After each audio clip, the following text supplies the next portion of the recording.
Facing the pandemic, it is not what happened matters. It is how we respond. For almost a month, it infected thousands in Wuhan in a day, and every hospital bed was occupied.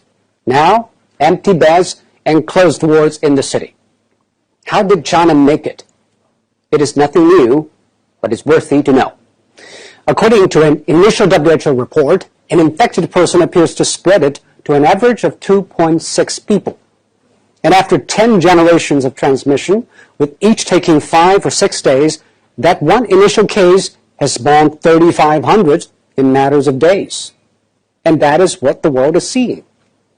What China did is to break the cycle by human intervention. The scale unprecedented in history. Extreme, draconian, and aggressive. These are the words used to describe China's response. But now, people have come to terms with the new norm, lockdown. Some people say, isn't that a violation of individual rights? Actually, the balance between individual rights and public safety is always an ever-changing equation. After 9/11, all the airports in the world began to impose draconian safety checks on passengers, and people accepted it because we traded a little of our freedom for the greater good of the public.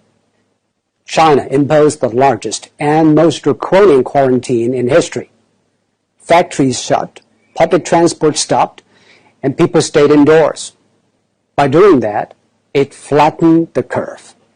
On one hand, China avoided many millions of cases and tens of thousands of deaths.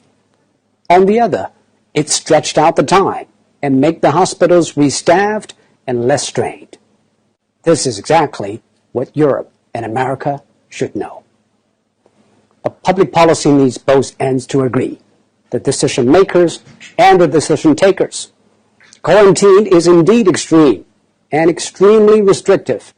It needs the people in lockdown to be honest and cooperative.